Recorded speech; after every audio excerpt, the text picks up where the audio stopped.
तो सीधी साधी लड़ाई में भारत से कभी न जीत पाने वाला पाकिस्तान ने एलओसी पर एक बार फिर कायराना हरकत की है। कल कश्मीर के माचल सेक्टर में पाकिस्तान की तरफ से की गई फायरिंग में 3 जवान शहीद हो गए। इनमें एक शहीद राइफलमैन प्रभु सिंह के साथ पाकिस्तान ने बर्बरता की है। पाकिस्तान की तरफ से हुई गोलीबारी में शहीद हुए तीनों जवान राष्ट्रीय राइफल्स के थे। सर्जिकल स्ट्राइक के बाद 1 महीने के भीतर पाकिस्तान ने दोबारा ऐसी कायराना हरकत की है।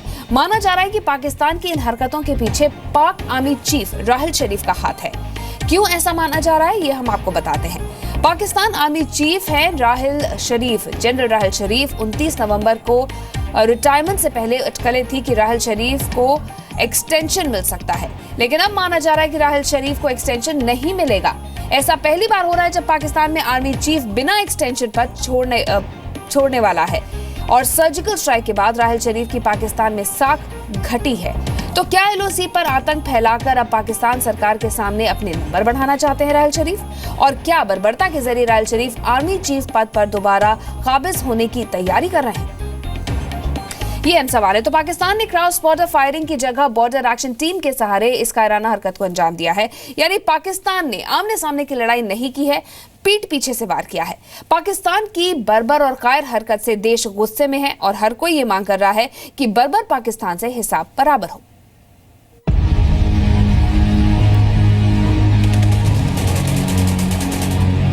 एलओसी पर पाकिस्तान ने फिर एक बार वही हरकत की है जिसके लिए दुनिया में उसकी पहचान है। पीछे से वार करने वाला बुज़दिल और शहीदों का अपमान करने वाला बर्बर।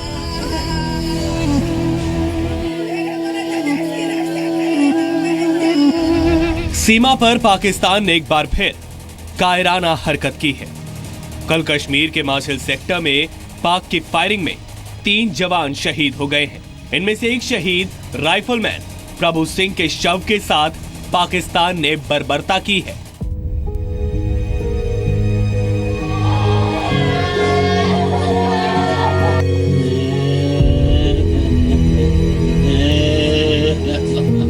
राइफलमैन प्रभु सिंह राजस्थान के शेरगढ़ के रहने वाले थे। पाकिस्तानी सैनिकों ने प्रभु सिंह के शरीर के साथ अमानवीय हरकत की है। 23 नवंबर 1991 में जन्मे राइफलमैन प्रभु सिंह का आज 26वां जन्मदिन है, लेकिन जन्मदिन से एक दिन पहले वो देश के लिए शहीद हो गए। जिस वक्त उनका परिवार, उनके दोस्त शहीद प्रभु सिंह को जन्मदिन की बधाई देने की तैयारी कर रहे थे, उस वक्त प्रभु सिंह देश का सिर ऊंचा रखने के लिए दुश्मन की गोलियों के सामने सीना तान कर खड़े थे।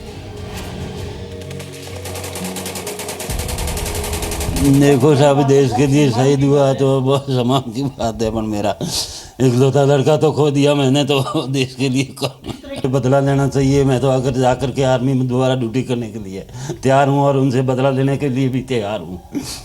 ठीक है ना? मैं अभी भी जाकर के उसी पोस्ट पे लड़ सकता हूँ, अभी भी मेरे में हिम्मत है।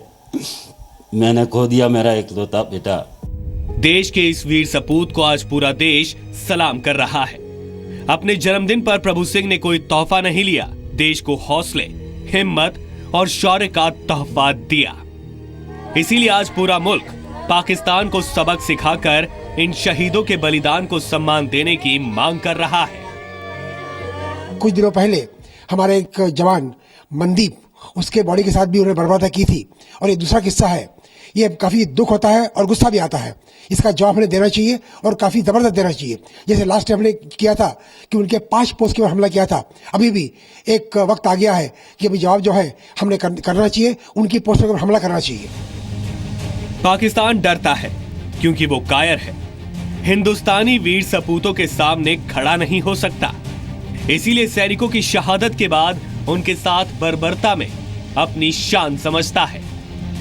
लेकिन अब और नहीं, क्योंकि पाकिस्तान की इस कायर करतूत ने हर हिंदुस्तानी के दिल में वो गुस्सा भर दिया है कि वो 1 के बदले 10 और 2 के बदले 20 सिर मांग रहा है। राज्यसभा सांसद डॉक्टर सुभाष चंद्रा ने ट्वीट किया है कि इंडियन आर्मी जो भी कदम उठाएगी उसमें पूरा देश उनके साथ है और हमें किसी भी सबूत की जरूरत नहीं। 1 के बदले 10 सिर और 2 के बदले 20। हमारी जो जवाबी कार्रवाई होगी वो आज ही बहुत ज़बरदस्त कारगर होगी और पाकिस्तान को बहुत बड़ा सबक सिखाया जाएगा। पाकिस्तान को साफ तौर पे नजर आना चाहिए कि हिंदुस्तान जो है वो किसी भी प्रकार पाकिस्तान को तोड़ना नहीं चाहता, लेकिन अगर पाकिस्तान बाज नहीं आता तो हमको बहुत बड़े पैमाने में कुछ ऐसी कार्रवाई करनी है जिससे अगली बारी कम से कम 10 से 20-30 बारी सोचे समझे इस माफी की कार्रवाई करने के लिए। माजिल सेक्टर में जो जवान शहीद हुए हैं वो तीनों राष्ट्रीय राइफल से थे। गनर मनोज सिंह कुशवाहा उत्तर प्रदेश के गाजीपुर के रहने वाले थे। सेना में गनर के पद पर तैनात थे। 2 जुलाई 1991 को जन्मे 25 वर्ष के राइफलमैन शशांक सिंह भी यूपी के गाजीपुर के रहने वाले थे।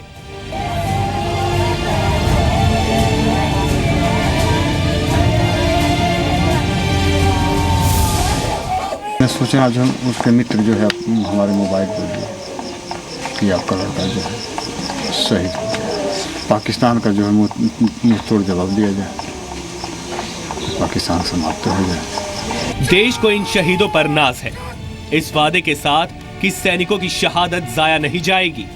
पाकिस्तान ने छेड़ा है तो उसे छोड़ा नहीं जाएगा।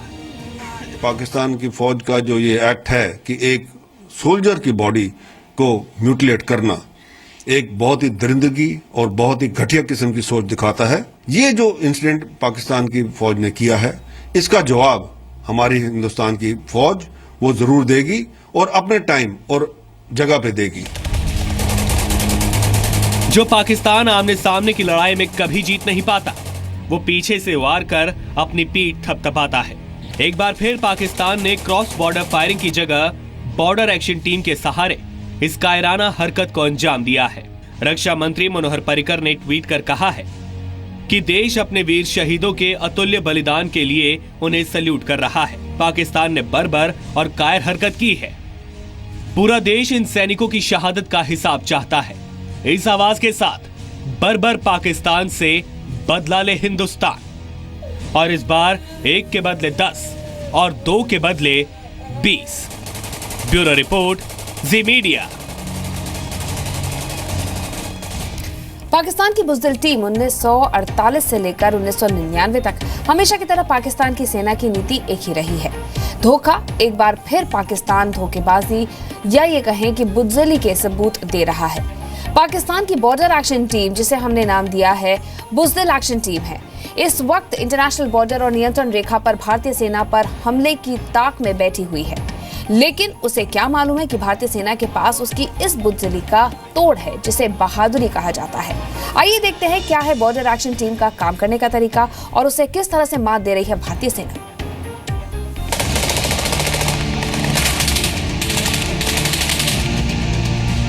याद है आपको हेमराज, सेना का वो जवान जिसकी जान पाकिस्तान ने ली थी। जनवरी 2013 में जब पाकिस्तान के कमांडो जम्मू कश्मीर के मेंढर सेक्टर में हेमराज का सिर काट कर ले गए थे, उसके कुछ वक्त बाद ही भारत ने पाकिस्तान को मुंह तोड़ जवाब देते हुए बदला ले लिया था। लेकिन तब सामने आया था पाकिस्तानी सेना का वो चेहरा जिससे अभी तक भारतीय फौज ही वाकिफ है।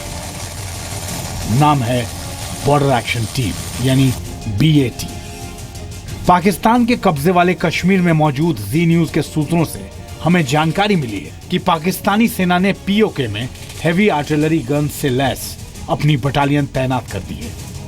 साथ ही जो जानकारी हमें मिली है उसके मुताबिक पाकिस्तानी सेना ने सीमा पर अपनी खतरनाक टुकड़ी BAT यानी बॉर्डर एक्शन टीम को भी तैनात कर दिया है। उसकी मूवमेंट बढ़ गई है। ऑब्वियसली अगर बड़े पैमाने पर फौज तैनात हो रही है तो अलग अलग जगह पे लगाई जाएगी, तो मूवमेंट तो सड़कों पे ज़्यादा नज़र आएगी, वहाँ के अवाम को मूवमेंट ज़्यादा नज़र आएगी। और इसके साथ में मूवमेंट के साथ में वो अपनी आर्टिलरी को भी मूव कर रहा है, रीपोजिशन कर रहा है, रीडिप्लॉय कर रहा है, कुछ फॉरवर्ड मूवमेंट कर रहा है। ये पाकिस्तानी कमांडोज की वो टीम है जिसमें आतंकी भी शामिल होते हैं, और ये टीम बॉर्डर और नियंत्रण रेखा पर भारतीय जवानों को निशाना बनाते हैं। ये घुसपैठ करते हैं और भारतीय सेना के जवानों को गहरा जख्म देकर लौट जाते हैं। यही इनके ऑपरेशन का तरीका है। रात के अंधेरे में घने पेड़ों की आड़ लेकर भारत की सीमा में दाखिल होने की कोशिश करते ये वो पाकिस्तानी घुसपैठिए हैं जिनके पीछे पाकिस्तान की सेना और पाकिस्तान की बॉर्डर एक्शन टीम में शामिल आतंकवादियों की फौज खड़ी है। पाकिस्तान की बैट यानी कि बॉर्डर एक्शन टीम, यहाँ आपके लिए ये जानना बेहद जरूरी है कि बैट आखिर है क्या। इसको कुछ ऐसे हम आपको समझाते हैं। बुज़दिल एक्शन टीम हमने इसे कहा है। बैट एलओसी पर छापा मार युद्ध में माहिर है, जो कि पाकिस्तान की स्पेशल सर्विस ग्रुप यानी एसएसजी के साथ मिलकर काम करती है। आईएसआई इनको खुफिया सूचनाएं देती है, जिसके जरिए ये अपने टारगेट पर वार करते हैं। एसएसजी पाकिस्तान की स्पेशल फोर्स है, जिस तरह से भारत की पैरा एसएफ है। एसएसजी से ही चुनकर बैट बनाई जाती है। बैट के कमांडोज खास हथियारों से लैस होते हैं। इनके पास AK-47 से लेकर MP5 भी मौजूद होती है। पाकिस्तानी सेना बैट में आतंकियों का भी इस्तेमाल करती है, ताकि अगर ये आतंकी पकड़े जाएं तो उन्हें अपना मानने से साफ इनकार कर दिया जाए। तो ये तरीका है, ये स्ट्रैटेजी है पाकिस्तान की, और इसीलिए हम उनकी बॉर्डर एक्शन टीम बैट को बुज़दिल एक्शन टीम कहते हैं।